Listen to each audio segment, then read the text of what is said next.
Oke, rolling and action. Halo semuanya, selamat datang di podcast kami. Hari ini kita bakal bahas topik tentang bagaimana sih cara tetap waras di tengah gempuran informasi yang gak ada habisnya ini. Topik besar ini adalah tentang menjaga kewarasan di tengah kebisingan digital. Membangun resiliensi mental di era informasi. Kenapa sih topik ini penting? Karena jujur aja, siapa sih di sini yang nggak merasa overwhelmed atau lelah mental karena sering main sosial media? Nah, hari ini saya tidak sendirian. Sudah ada rekan saya. Saya Robi Syawali. Saya Ahmad Yazki Fauzan Yang bakal berbagi perspektifnya sebagai narasumber kita hari ini. Halo Robi, apa kabar? Halo, baik Kak. Menurut kakak, apa sih kebisingan digital sepengetahuan kakak? Kebisingan digital itu kayak kita tergantung kepada sosial media yang ada di handphone kita atau di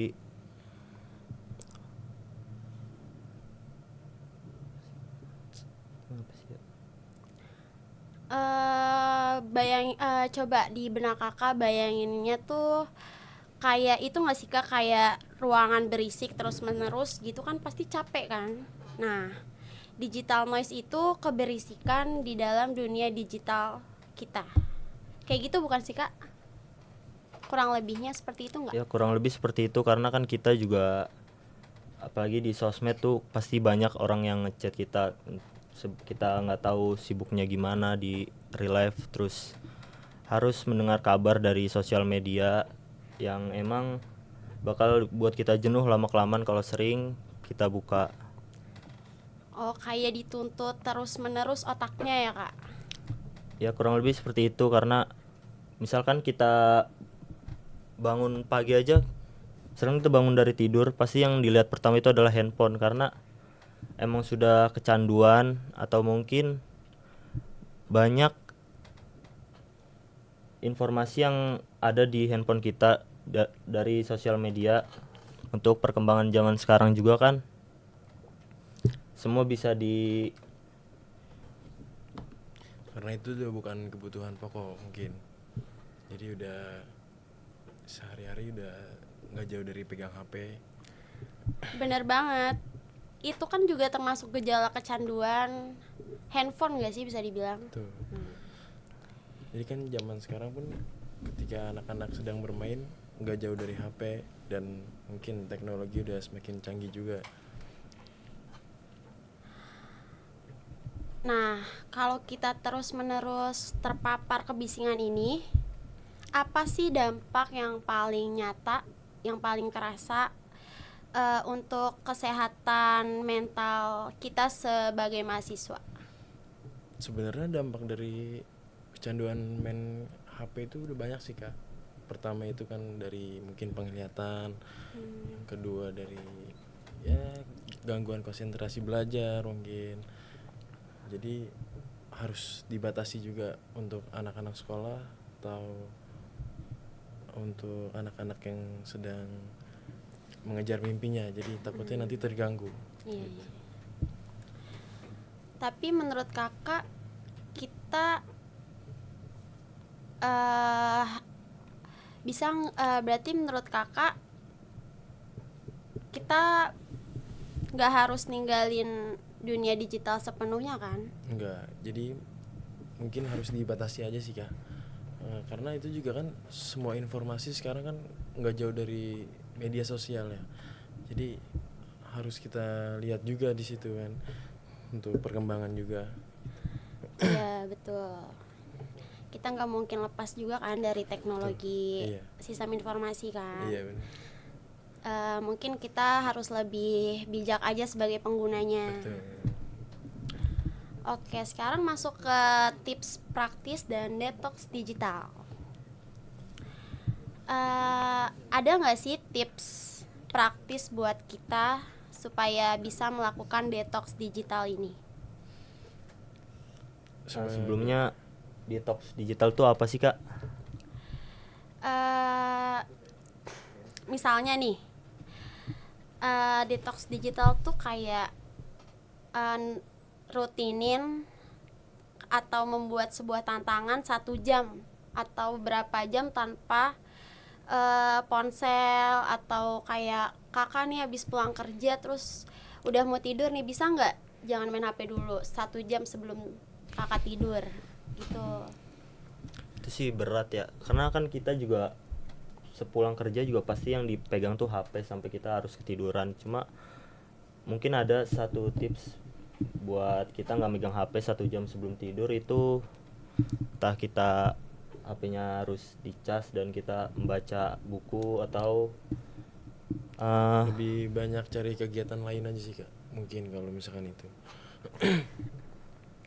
Biar nggak terfokus HP aja gitu. Beberapa simpel yang bisa dicoba tuh kayak mungkin ya Kak, mungkin itu nggak sih Kak, cari hobi offline kayak hobi yang lain supaya Lebih nggak ke olahraga main. sih, Kak, mungkin. Iya, mungkin olahraga. Olahraga.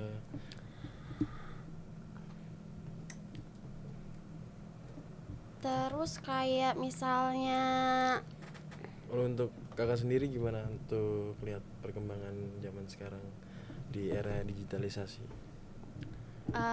untuk permasalahan ponsel ini, Iya. mungkin Apa kayak masih dibilang candu juga untuk pegang ponsel? iya bisa, karena kan juga pekerjaan yang menuntut kita kan harus seperti itu. Iya. Untuk Mas Robi gimana ini? kenapa tuh? Sama, untuk kecanduan juga dalam sehari-hari pegang ponsel? Kecanduan sih iya, karena ya dari bangun sampai harus tidur lagi juga semua harus megang HP. Nggak jauh-jauh dari HP mungkin Iya. ya? Iya, Gitu sih, Kak. betul. Iya sih, tapi ada juga Kak, aku Iya. pernah ngerasain rasa-rasa udah bosen banget sama megang HP ini. Cari Kayak kesibukan di luar iya gitu mungkin ya. benar.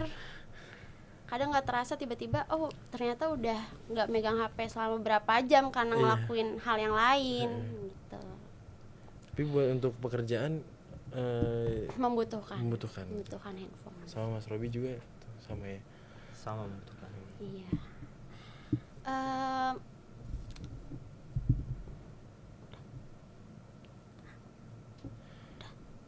udah apa belum?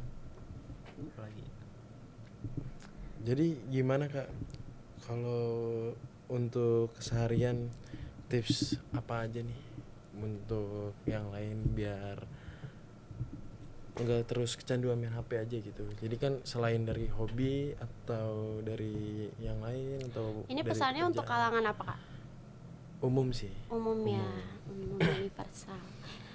Tips praktis dari saya supaya bisa tidak ketergantungan terhadap handphone ini, mungkin ya yang tadi itu Kak, melakukan aktivitas offline yang lain seperti mencari hobi yang baru. Mungkin kan kalau dari kalangan kita, kalau dari segi digitalisasi ya, kalau dari handphone itu kan nggak jauh dari pekerjaan. Tapi kan kalau untuk anak-anak kan takutnya Iya. web apa internet sekarang kan bahaya ya, ada yang di bawah umur atau apa, jadi harus dibatasin juga untuk orang tua yang di rumah juga sih. Iya benar. Untuk Sebenarnya orang itu tua juga juga harus lebih ketat harus lagi lebih waspada juga Iya. itu. untuk menjaga anak-anaknya Betul. dari digitalisasi saat ini. Tapi ketika saya di rumah gitu juga ada, Kak, saya punya lingkungan anak-anak di rumah saya tuh nggak jauh dari handphone. Jadi ketika dia lagi main bareng teman-temannya nih, main game online atau dia apa gitu, pokoknya tuh nggak jauh dari HP lah gitu. Tapi dari situ juga dia kadang cari kesibukan lain, ntar dia hobinya olahraga, ntar dia main bola, ntar dia main bulu tangkis. Itu aja sih, Kak.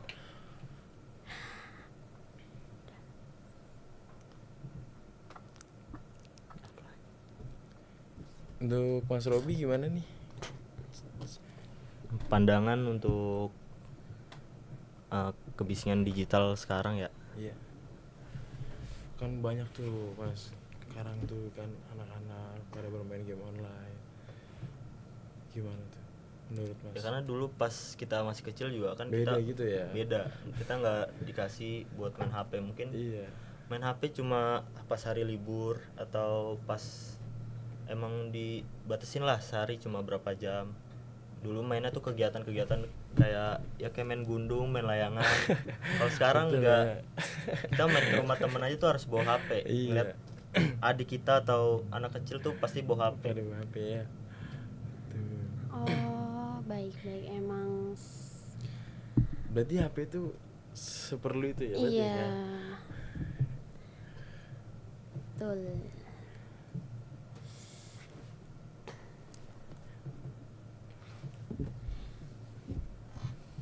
Tapi gimana buat Mas Robi untuk kesehariannya kalau misalkan lagi kerja, gimana sih selain kesibukan dari HP gitu?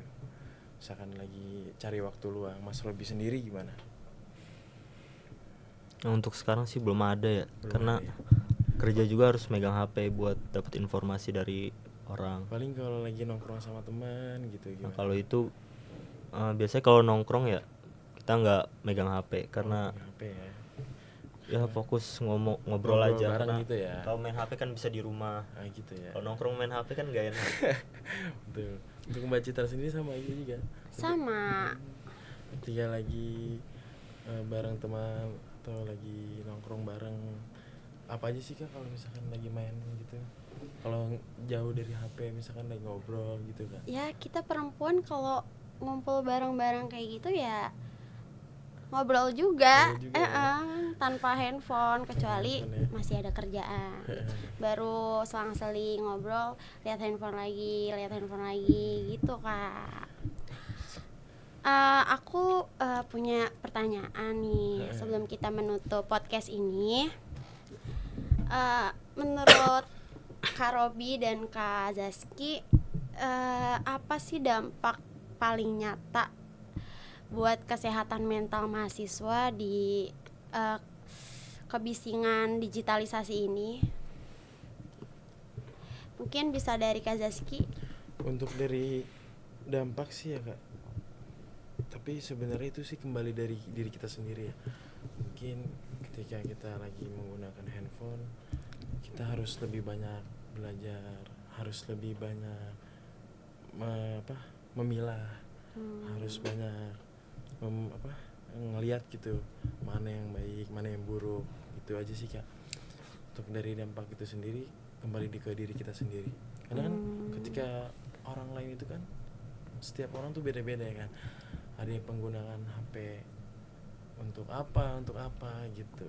Itu aja sih. Oh iya. Tergantung diri sendiri berarti ya Tergantung Kak. diri sendiri. Oh iya. Oke, Karena kan baik. HP itu kan dibilang privasi ya, private kan. Jadi kalau ketika kita menggunakan HP, kita nggak tahu ya apa yang dia buka apa. Jadi kalau untuk dampak sih tergantung dari kita sendiri. Ntar kalau kita memilih dengan baik, itu juga menjadi lebih baik lagi gitu kan. Itu aja sih. Oke, sekarang jawaban dari Kak Robi, silahkan. Ya jawabannya kurang lebih sama kayak Kak Zaski sih, karena dibilang dampak negatif dari ponsel itu kan dari diri masing-masing. Ada yang kecanduan main handphone itu berdampak negatif, nggak bisa dibilang negatif juga, bisa dibilang negatif Karena juga. kan zaman sekarang beda Mas. Jadi Iya. kalau ketika orang main HP kan, iya ada yang penggunaannya secara buruk atau apa, jadi Bisa bikin males. ya, Terus bisa ada bikin juga yang malas, emang iya. main HP tuh untuk belajar. Iya. Buat untuk mahasiswa sih lebih ke fokus ke kita cari informasi aja sih Kak.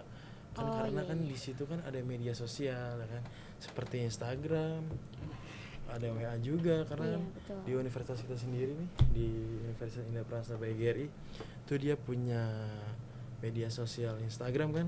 Jadi kita bisa cari informasi. ada di unitas seperti itu.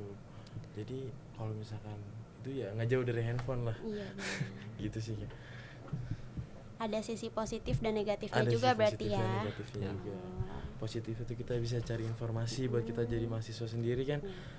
Ketika nanti ada acara makrab atau kemarin kan seperti kemarin sistem informasi itu ngadain makrab ya kan. Dan dari jurusan lain pun ngadain makrab juga, dan kita juga bisa tahu ya kan, atau kita bisa ikut bergabung juga, jadi kita bisa tahu. Itu sih kayak dampak dari positif dari digitalisasi di era mahasiswa. Gitu aja. Baik. Terima kasih atas respon dari Kak Robi dan Kak Zaski. Ya baik ya. Sama-sama Kak. Nggak terasa nih kita udah di penghujung diskusi aja. Intinya kesehatan mental itu krusial dan kita punya kendali penuh atas apa yang kita konsumsi secara digital.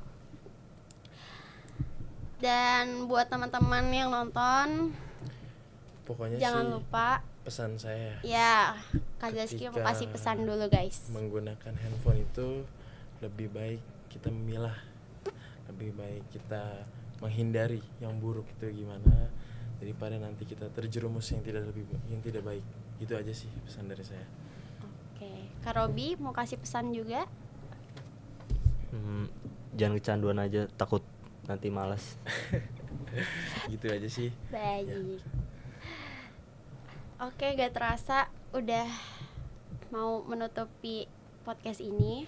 Untuk teman-teman yang nonton, jangan lupa like, komen, dan share kalau video ini bermanfaat buat kalian.